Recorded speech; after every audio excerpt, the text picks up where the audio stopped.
Hey, everyone! Welcome back to Book Ginger. Ever wondered why some people effortlessly crush their goals while others are stuck in the struggle? Today, we're unraveling the transformative insights of The Power of Habit, a book that's about to revolutionize the way you deal with habits and, ultimately, reshape your life. The Power of Habit is a game-changer by Charles Duhigg, renowned for its practical wisdom on the science of habits. Clocking in at around 370 pages, each page is a goldmine where Duhigg breaks down how small tweaks, or habit power-ups, can lead to extraordinary results over time. But hold on, we're not diving into the nitty-gritty just yet. If you're hungry for knowledge and ready to level up, consider joining our community of eager minds. Hit that subscribe button and give this video a thumbs up. It's the first tiny step toward building your own powerhouse of habits. Now, let's unlock the secrets of the power of habit and start sculpting the life you dream of. Chapter 1, The Habit Loop, How Habits Work. In Chapter 1, we'll delve into the intricacies of the habit loop, an essential concept that influences our day-to-day actions. This chapter is dedicated to dissecting the habit loop, a neurological pattern comprising three key elements: the cue, routine, and reward. Understanding these components is pivotal to comprehending how habits shape our lives. Understanding the habit loop provides valuable insights into the mechanics of our habits. By discerning the cues that trigger habits, identifying the routines we follow, and recognizing the rewards we seek, we gain a deeper understanding of our behaviors. For example, consider a ubiquitous habit like reaching for a snack in the afternoon. The cue may be the clock striking 3 p.m., signaling the mid-afternoon energy dip. The routine involves grabbing a bag of chips from the pantry, and the reward is a brief energy boost and a momentary escape from work stress. Recognizing this habit loop opens the door to intervention. We could potentially substitute the routine with a healthier snack or a quick stretch, preserving the reward while altering the behavior. Chapter 2, The Craving Brain, How to Create New Habits. In this chapter, we plunge into the fascinating realm of creating new habits by understanding the role of cravings. It is a deep dive into the intricate connection between cravings and habit formation. It explores how comprehending and manipulating cravings can pave the way for the establishment of fresh, positive habits. The essence of this chapter lies in recognizing the significance of cravings in habit development. By deciphering the nature of cravings, individuals can intentionally cultivate and sustain new, constructive habits. For example, let's take the example of wanting to cultivate a daily exercise routine. The cue might be arriving home after work, the routine involves changing into workout clothes, and the reward is the feeling of accomplishment and stress relief after exercising. Now, to create a new exercise habit, consider introducing a craving for that post-exercise feeling. Visualize the satisfaction and stress relief you'll experience after a workout.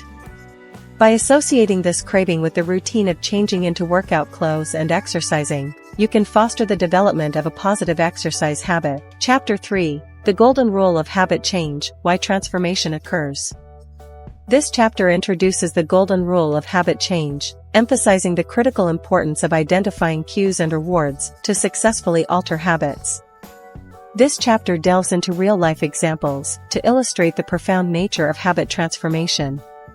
At its core, the chapter teaches us that understanding and manipulating the components of our habit loop, cue, routine, and reward, is pivotal for effective habit transformation.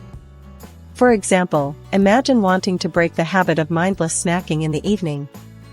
The cue may be feeling bored, the routine involves grabbing a bag of chips, and the reward is a temporary distraction. To apply the golden rule of habit change, identify the cue, boredom, experiment with various routines, e.g., taking a short walk or doing a quick workout, and find a reward that satisfies the craving for distraction. Chapter 4, Keystone Habits, or the Ballad of Transformation. In Chapter 4, we explore the concept of keystone habits and unravel the transformative tale of their influence on our lives. Keystone habits are powerful routines that have the extraordinary ability to trigger positive changes in various aspects of our existence. Through the captivating narrative of transformational leadership, we witness how identifying and cultivating these keystone habits can lead to remarkable shifts. The central lesson lies in the recognition of certain habits as keystones, exerting a disproportionate influence on our overall well-being. Understanding and embracing these habits can serve as a catalyst for positive transformations in multiple areas of our lives. For example, let's say you want to improve your overall well-being. Adopting a keystone habit like daily meditation can have a profound impact. The routine involves taking just 10 minutes each morning to meditate, keystone habit, triggering positive changes in other areas of life, such as improved focus, stress reduction, and better decision-making. The beauty of a keystone habit like daily exercise is its ripple effect. As you cultivate the routine of regular exercise, you might find a positive impact on other areas, such as improved sleep, increased energy levels, and enhanced mental clarity. Chapter 5: The Power of Routine When Willpower Becomes Automatic. In Chapter 5, we uncover the dynamic interplay between routine and willpower, using the invigorating example of Starbucks to illustrate how organizations can harness the power of habits for success.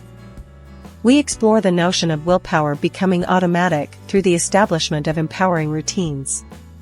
The core lesson here is understanding the role of routine in making positive behaviors automatic. By designing environments and organizational cultures that encourage beneficial habits, we can enhance willpower and drive success. For example, consider a professional setting where you aim to enhance productivity. Instead of relying solely on willpower to stay focused, establish a habit of planning and prioritizing tasks each morning. The routine involves creating a to-do list, making the habit more automatic and reducing the reliance on sheer willpower throughout the day. We've learned that success isn't solely dependent on willpower. Establishing habits, such as daily planning, can automate positive behaviors, making success a more achievable and sustainable outcome. Chapter 6: Navigating the Storm: How Leaders Create Habits Through Accident and Design. In this chapter, we set sail into the tempestuous seas of organizational habits and leadership. In this chapter, we explore how crises become opportunities for leaders to instill new habits and drive positive change. It unfolds the narrative of how organizations respond to crises and the pivotal role leaders play in shaping habits. Through real-life examples, we delve into how leaders can navigate the storm of uncertainty to foster new, beneficial habits. The chapter teaches us that crises, whether by accident or design, offer leaders a unique chance to introduce and reinforce habits that contribute to resilience and positive organizational transformation. For example, imagine leading a team through a challenging project. During a crisis, leaders can instill new habits by fostering open communication, encouraging collaboration, and emphasizing adaptability. These habits, formed in response to the crisis, can contribute to a more resilient and effective team dynamic. For instance, regular team meetings may become a habit, ensuring ongoing communication and problem-solving. This newfound adaptability becomes a lasting positive change, shaping the team's approach to future challenges. In times of crisis, leaders can instill new habits that foster resilience and adaptability. As we conclude this chapter, let's recognize the potential for positive change that arises from challenging situations. By embracing habits born from both accident and design, we can navigate crises with strength, turning challenges into opportunities for growth and lasting transformation. Chapter 7: The Symphony of Movements: The Neurology of Free Will. Chapter 7 explores the fascinating world of social habits and the neurology behind the formation of movements. Our guide through this exploration is the captivating case study of the Montgomery bus boycott. It takes us on a journey into the neurology of social habits, unraveling how movements are formed. Using the Montgomery bus boycott as a poignant example, we delve into the symphony of movements and the role of neurological patterns in shaping collective behaviors. The central lesson lies in understanding the neurology behind social habits and how individual behaviors intertwine to create powerful movements. It sheds light on the science behind the coordination of collective actions. For example, consider the Montgomery bus boycott, a monumental social movement. The cue is the unjust treatment of African Americans on buses, the routine involves organizing and participating in boycotts, and the reward is the gradual but transformative change in societal norms and policies. In this case, the neurological patterns of social habits played a crucial role in orchestrating a movement that challenged ingrained discriminatory practices. Chapter 8, Harmonizing Change: How to Create Habits in a Movement. In this chapter, we continue our exploration of social movements and habits, examining how leaders can consciously shape and influence habits within a movement. Our compass in this exploration is the inspiring narrative of Saddleback Church and the Montgomery bus boycott. Chapter 8 delves deeper into the mechanics of creating habits within a movement, drawing insights from the civil rights movement and the growth of Saddleback Church. We explore how intentional actions and leadership can foster habits that drive meaningful change. The chapter teaches us how movements are not only born but also sustained through the intentional creation and reinforcement of habits. It emphasizes the role of leaders in guiding collective behaviors toward a shared purpose. For example, let's consider the growth of Saddleback Church. The cue is the desire for spiritual connection. The routine involves attending church services and engaging in community activities, and the reward is a sense of belonging and spiritual fulfillment. In this scenario, the leaders of Saddleback Church played a pivotal role in intentionally creating an environment that fosters habits of spiritual engagement, leading to the sustained growth of the community. Chapter 9, The Conundrum of Choice: Are we responsible for our habits? In Chapter 9, we grapple with profound questions about free will and personal responsibility in the formation of habits. Here we explore the science behind self-control and the choices we make, using a lens of inquiry inspired by the intricate tales woven throughout the book.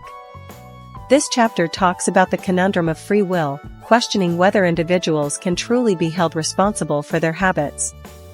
We examine the science behind self-control and probe into the complexities of human decision-making. The central lesson revolves around understanding the intricate dance between neurological processes and personal agency. It prompts us to reflect on the factors influencing our choices and the level of control we possess over our habits. For example, suppose you aim to enhance your financial habits. By setting a monthly budget, routine, and associating the reward with increased financial security, you take responsibility for your spending habits. This conscious effort to control spending aligns with the neurology of free will, allowing you to make more intentional financial choices. As you consistently adhere to your budget, you witness improvements in your financial well-being and a sense of empowerment over your financial habits. In contemplating the neurology of free will, we've explored the responsibility we hold for our habits. As we conclude this chapter, let's embrace the understanding that armed with knowledge about the science behind habits, we have the capacity to make intentional choices and take control of our behaviors. It's a journey of self-empowerment and conscious decision-making. If you enjoyed this summary, don't forget to like, subscribe, and share. Also, let me know which book you'd like to see summarized next on our channel.